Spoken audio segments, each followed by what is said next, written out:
Statistically, heart disease is what kills people. Kills 50% of Americans, and it's increasingly killing people at younger ages. But then when you look at what people actually worry about and Google Trends and what the media most covers, heart disease is like not even on the Doesn't list. even make Hardly. the list. Like no one talks about it. It's the big killer that no one cares about. And then I come across this study, and it found the group of people with the healthiest hearts ever recorded by science. So I get on a damn plane. The group of people with the healthiest hearts ever recorded by science is this group called the Chamane tribe, and they're in the Bolivian Amazon. Now, I'm an investigative journalist, so I go places. So I get on a damn plane and I fly to La Paz, and it was pretty funny because I was supposed to fly to La Paz, which is the highest altitude airport, international airport in the world, and then I was supposed to take this tiny little pack of gum plane down into the jungle. And the day before I get there, my sort of handler fixer calls me and they're like, we got bad news. The plane company, they went under. They're out of business. I'm like, all right. They're like, you're going to have to drive there with the driver. I'm like, okay, no problem. Now the flight was supposed to be a half an hour. This lady's like, yeah, so the drive is 12 hours. I'm like, what? Oh my God. And it's down these crazy cliff roads, and the driver is just blasting cumbia the whole time. So 12 hours of just like rocky roads and boom, chicka, boom, boom, boom, chicka, boom, like just blasting. That's a party, man. Yeah. That's a party. And then from there, I take this canoe up into the jungle. It's like this 6-hour canoe ride. And we get there, walk into the jungle, and like there the tribe is. Right. And the first thing we do is they welcome me with a meal. And so I'm there to figure out, why are they so healthy? And it goes back to what they eat, it turns out. So what they eat is interesting because at some point in a given day, it's going to offend some diet that we've created over the last 40 years. Like it's not vegan, it's not paleo, it's not low fat, it's not low carb, it's not insert any diet you've heard of. But the one commonality all the food has is that it has just one ingredient. So they eat mostly like rice and potatoes and plantains, but they also eat red meat, they eat fish, they'll even eat sugar. But the difference is that they have to hike into the jungle and cut down the sugar cane and then like process it themselves, which, all right, they're not going to eat that much and they've just worked it off. They'll even eat chocolate.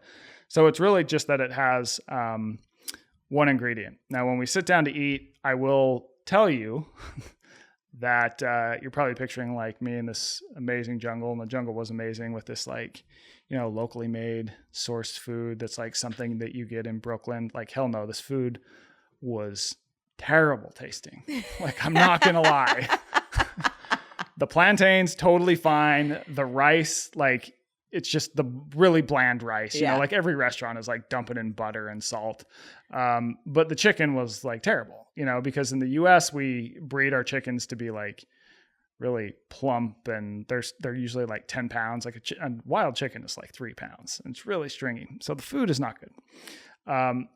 But what the takeaway is for the average person is not to eat terrible chicken and, terrible food. But what it is that, when we start to really process our food, like we start running all these schemes to feed a wide group of people, and that in turn requires a lot of ultra processing.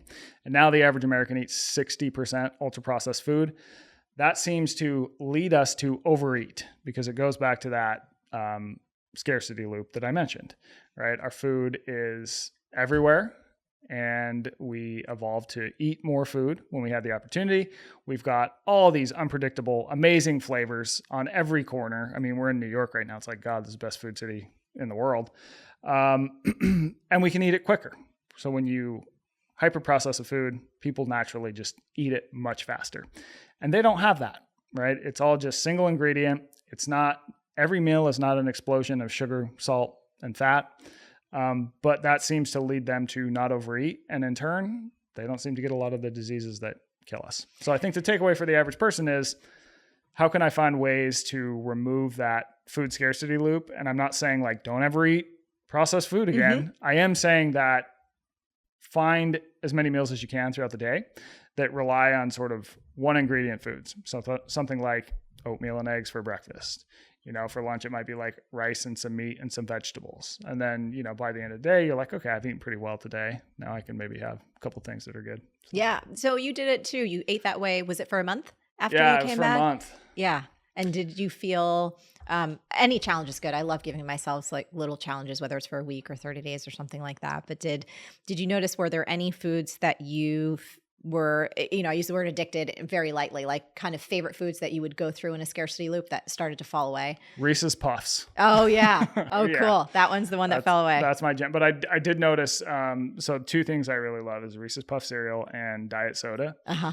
And I did notice that after the month, when I went back to and had my first Reese's Puff, I was like, oh my God, this is so unbelievably sweet. Just because I was so adapted to how sweet that food was. Yes. That when I went off it and then returned to it, it was just like shocking. A smack in the face. It was shocking. And so really my takeaway is that it did change a lot of the meals and how I think about food. And I think it in a good way. Yeah.